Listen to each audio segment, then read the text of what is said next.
Ticão, primeiro eu quero agradecer essa deferência que o senhor está fazendo com a gente, do 15 minutos só que não, nos atender aqui num dia de trabalho, né? Eu queria começar justamente porque sua atuação é aqui em São Paulo, na Zona Leste, perguntar um pouquinho o que é a Zona Leste para São Paulo, um pouco essas relações e lutas sociais e a relação com a Igreja Católica. Queria saber um pouquinho, queria que você apresentasse um pouquinho, mas principalmente a Zona Leste, embora aqui é a sede do Timão, do Corinthians, né? Então já diz tudo, mas... Olá, Rudai e a equipe aqui. Então, eu estou há quase 40 anos aqui na região leste. Ela tem uma importância dentro da cidade. A Zona Leste significa 43% da população. Quase metade da cidade está aqui nessa região. E ela contrapõe com a Zona Sul e a Zona Leste com todas essas carências, essas desigualdades que nós passamos aqui nessa região. Mas o mais importante aqui na Zona Leste, principalmente a partir da década de 70, com um bispo que passou aqui, chamado D. Angélico Sândalo Bernardino, ele foi um grande profeta, um grande animador da organização social. Então, se a gente andar na Zona Leste, todo equipamento comunitário, social, de políticas públicas, tem assim uma inspiração de D. Angélico. Era incrível, assim, hoje ele está com 80 anos, mas ele está com toda a energia ainda, andando pelo Brasil. Mas D. Angélico, num dia, por exemplo, ele estaria num bairro do Itaim Paulista, que a população tinha se mobilizado contra o lixão. Daí, 3 horas, ele estaria na Vila Granada, que tinha uma plenária da saúde, e, à tarde, ele estaria numa reunião de educação. Essa região... Apesar de todas essas conquistas dos últimos 40, 50 anos, é uma região ainda que tem grandes problemas sociais, né? Ela reflete essa desigualdade. D. Angélico tem uma expressão assim, né? Ele fala que o capitalismo, né? O capitalismo. E esse capitalismo, ele traz uma relação selvagem de exclusão muito grande. Não é possível essa região estar na cidade mais rica, né, na cidade mais rica do Brasil, está no estado mais rico da federação, e pessoas morando em cima de esgoto ainda, pessoas idosas sem um atendimento digno, deficientes, um desemprego. Quer dizer, nós ainda estamos num embalo. O que há de positivo é que essa população continua se mobilizando. Agora há pouco passou aqui uma comunidade, que eles estão lá, numa comunidade, eles querem ampliar o espaço da escola, que não tem espaço para o lazer, para atividades dentro da escola. Então, aqui, historicamente, nós temos alguns princípios, né? É pelo fim da desigualdade social. Isso é uma luta sem fim. É uma luta pelas políticas públicas. Isso que vai diminuindo a desigualdade social. Uma família que conquista a moradia, por exemplo, ela deixar de pagar aluguel, ela já dá um estágio, né, na sua qualidade de vida. A nossa luta aqui é da creche até a universidade e pós-graduação, né? Quais são as principais conquistas, digamos, dos últimos 15 anos? Olha, aqui na Zona Leste? Olha, em todas as áreas tem conquistas, né? Mas eu acho assim, hoje na Zona Leste tem uma rede de saúde impressionante. O Programa Saúde da Família, o PSF, ele é reconhecido pela ONU como o melhor programa de saúde do mundo. Poucos países do mundo têm o Programa Saúde da Família. Isso atinge 40% da população, conforme o bairro. Isso foi um grande avanço. Na área de educação, da creche à universidade, apesar de ter 90 mil crianças fora da escola, fora de creche, muitos milhares de jovens fora da escola, mas nós tivemos um avanço muito grande de centenas de creches, centenas de escolas, e agora está implantando a Universidade Federal. aqui na Zona Está Leste. vindo para cá. Exato. Uma unidade. Tem uma mobilização interessante dos idosos, centros de convivência dos idosos. Tem um movimento importante dos deficientes. Quer dizer, em todas as áreas tem pessoas se mobilizando. Poderia ser melhor, mas essas conquistas sempre partem de uma mobilização mesmo. Mas tem um diferencial aqui que eu acho em relação à atuação forte para os direitos sociais, que a igreja de alguma maneira acolhe, que eu queria que o senhor falasse um pouquinho, que é a Escola da Cidadania, né? Que é uma criação sua, né? Olha, nós temos atualmente a Escola de Cidadania, mas ela tem essa raiz com a igreja, com Dom Angélico, né? Dom Angélico, ele primava pela questão da formação. Ele dizia assim, vocês viram Jesus? Ele reunia com os 12, conversava, depois ia para os 72, ia... Então ele sempre primava pela questão da formação e informação. E a Escola da Cidadania, ela nasce, que ficou um vazio, né, durante um período, e aí nós retomamos através da Escola de Cidadania, que é uma experiência, você tem vindo aqui na nossa escola, e hoje tem mais umas 10, mais ou menos, Mogi das Cruzes, o Belém, na Zona Sul. Então... Esse problema da sua humildade é que complica a entrevista. São quase 20. Quase 20? O Rudá lá de Minas está mais bem informado. Mas eu acho isso daqui que tem que ter esse efeito multiplicador, né?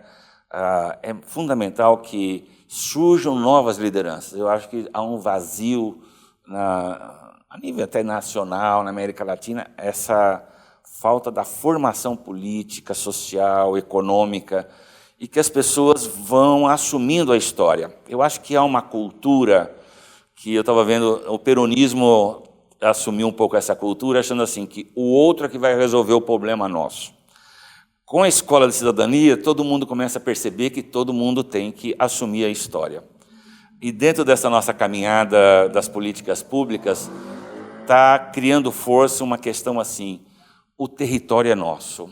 Nós temos que se empoderar do território. A escola do bairro, ela não pode ficar fechada de sábado e domingo. Como é que funciona essa escola? Porque pode ser que tenha outro estado que esteja vendo a gente e que tinha essa ideia, mas não sabe. Como é que ela funciona, afinal? Assim? Aqui nós temos uma experiência da Escola da Família, que de sábado e domingo as portas se abrem e tem múltiplas atividades. A comunidade, ela decide se vai acontecer teatro, oficinas para idosos, esporte.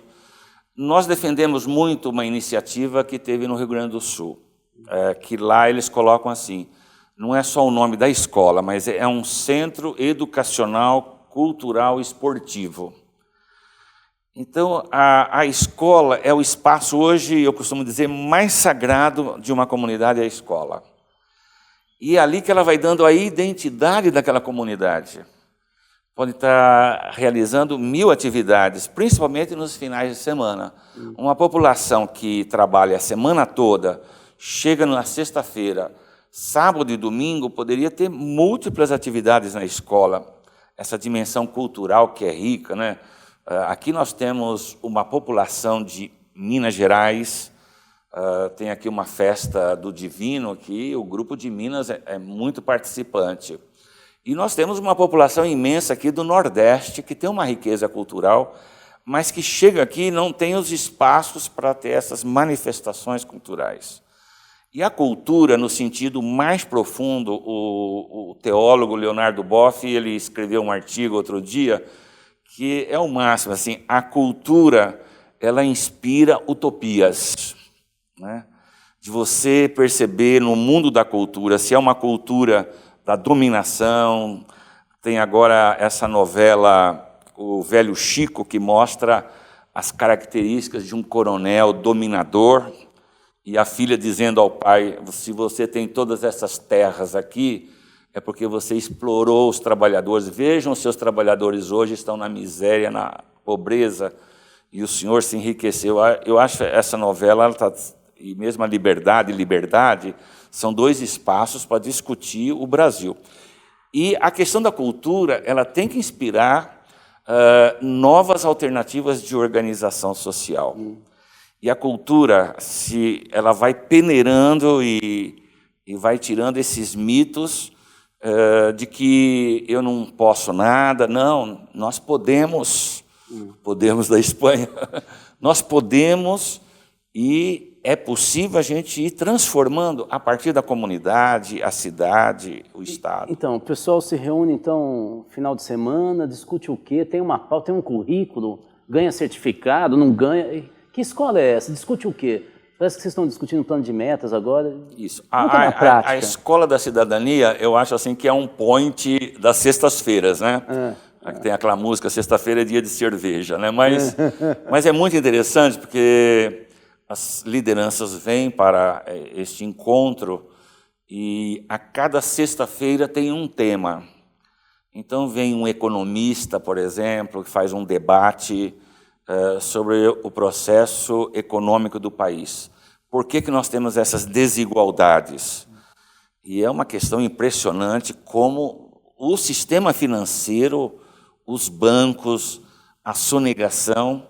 E é interessante que um dos papéis da Escola de Cidadania é que a pessoa saia indignada da reunião, do encontro. Esse é o primeiro papel. O segundo papel da escola é fazer com que a pessoa comece a pensar. Esse é um papel importante da escola. É possível ela começar a pensar que nós temos que construir uma nova sociedade. A Escola de Cidadania tem uma terceira dimensão, que é criar uma nova convivência entre as pessoas. Aí entra a última sexta-feira, por exemplo, ela acontece lá na sua comunidade, no seu bairro, de discutir as metas, as políticas públicas lá da sua comunidade. Aqui em São Paulo tem uma lei que chama Plano de Metas. Então, o prefeito passado, que foi com o Kassab, ele foi obrigado a fazer o Plano de Metas. O Haddad atualmente fez o Plano de Metas e agora nós estamos preparando, discutindo qual que vai ser o nosso Plano de Metas 2017 a 2020. Essa lei do Plano de Metas, ela está com um projeto em Brasília para que todas as cidades do Brasil, as 5 para 6 mil municípios, possam ter um plano de metas. E isso tem ajudado muito que as pessoas começam a acordar. O plano de metas lá na vila que eu moro, no distrito, na subprefeitura, no bairro, na cidade. E nós vamos agora, tivemos um encontro que você colaborou bastante, que nós queremos fazer agora um jornal que vai passar nas escolas de cidadania. Nós temos assim já definido alguns pontos desse plano de metas. É como um aperitivo provocante. A pessoa fala assim, puxa vida, eu estou fora, que a minha comunidade não tem aqui as metas que nós queremos. Mas é isso mesmo, aí você tem que se organizar e organizar o plano de metas. Os vereadores que aparecerem lá na sua comunidade, no final vai ter um espaço para ele assinar, se comprometendo com o plano de metas. E os candidatos a prefeito.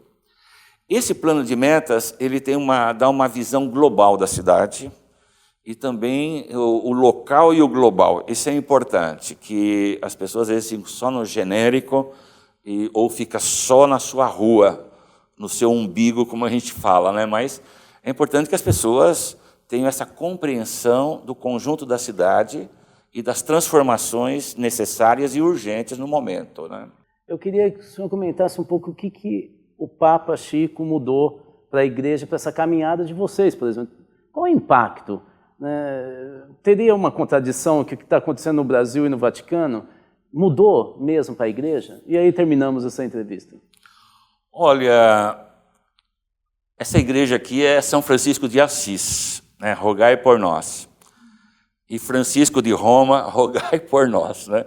Eu acho assim que o Papa Francisco, ele é um Papa que ele tem todas as dimensões de um pastor da igreja, mas ele tem uma coisa especial, ele é um Papa sábio, ele tem uma sabedoria para colocar todas as questões da igreja com uma dimensão divina e humana muito profunda.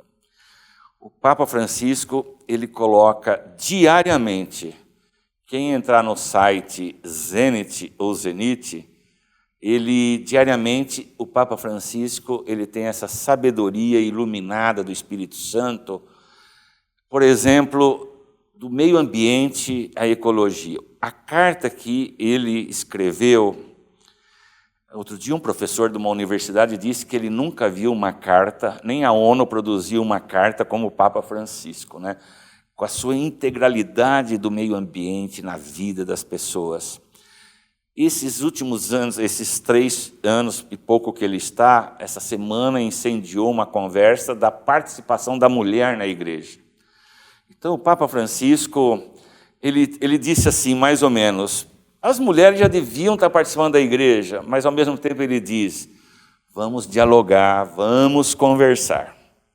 E precisa conversar. Agora ele vai estar na Polônia, em julho, vai uma jovem aqui da nossa comunidade, muito cara a viagem, né? Mas vai uma jovem, e imagina, ele esteve no Rio de Janeiro há 3 anos atrás, e agora ele vai dizer coisas belíssimas para a juventude, incentivar a juventude. Aquele encontro, desde os primeiros dias, o que mais me impressionou no Papa Francisco é a sua relação com os migrantes e imigrantes do mundo. Ele trata o imigrante naquela passagem de Mateus 25, eu era sem casa, migrante, e você me acolheu. Acolher o migrante, Mateus 25, é acolher o próprio Cristo. E naquela missa que ele esteve em Lampedusa, ele celebra uma missa, o altar era feito da madeira de uma barca que tinha virado. O cálice do Papa Francisco, eu não sei se aqui tem, mas o cálice tinha um prego atravessado do barco. Então, quando ele estava celebrando aquela Eucaristia, ele estava ali renovando a Páscoa de Jesus na sua mais profunda libertação. Claro que o Papa Francisco, ele é, às vezes, muito mais amado por pessoas fora da Igreja Católica que dentro. Inclusive, um cardeal da Igreja Católica disse outro dia, o Papa Francisco é lá da Argentina, ele não entende os migrantes aqui da Europa, é outro problema. Não é, não. Inclusive, aqui no Brasil, essa turma que não está aceitando o Papa Francisco, está dentro da Igreja, tem que entender que os nossos avós vieram da Europa e foram bem recebidos aqui na América. E em toda a América Latina nós temos a questão dos migrantes. Então, o Papa Francisco é uma luz imensa não só para a Igreja Católica, que ele tem um grande respeito por todas as religiões e grupos religiosos. Ele tem, assim, o fato dele ir até uma ilha outro dia, lá perto da Grécia, e pegar 10, 15 pessoas e colocar no avião e trazer para colocar dentro do Vaticano, é uma coisa que muitos falam, isso é mediático do Papa Francisco. Não, ele está dizendo, olha, se todas as igrejas fossem acolhedoras, não teríamos esse problema tão grave das migrações hoje. Por isso, mas nós tivemos aqui em São Paulo, eu não posso deixar de falar, inclusive publicamos um livro o ano passado de D. Paulo Evaristo Arnes. O que D. Paulo fez aqui de 1970 até o ano 2000, em 30 e poucos anos que ele ficou, foram luzes do Papa Francisco que já acontecia entre nós. O Papa Francisco é uma confirmação de toda a caminhada de D. Angélico, é uma confirmação de todo o trabalho que D. Paulo Evaristo Arnes fazia aqui na Arquidiocese de São Paulo, e tantos bispos e cardeais pelo Brasil afora, D. Aloysio Loscheider, e D. Helder Câmara, D. Romero, em El Salvador. O Papa Francisco, ele é essa síntese de uma humanidade profunda e de mostrar que nós vamos sendo humanos quando vamos tendo essa comunhão divina. O Papa Francisco, ele já converteu muita gente, mas ainda falta muita gente para ele converter. São Francisco de Roma, rogai por nós. Muito obrigado, Tá bom. Chicão. Até a próxima, então. Tá bom.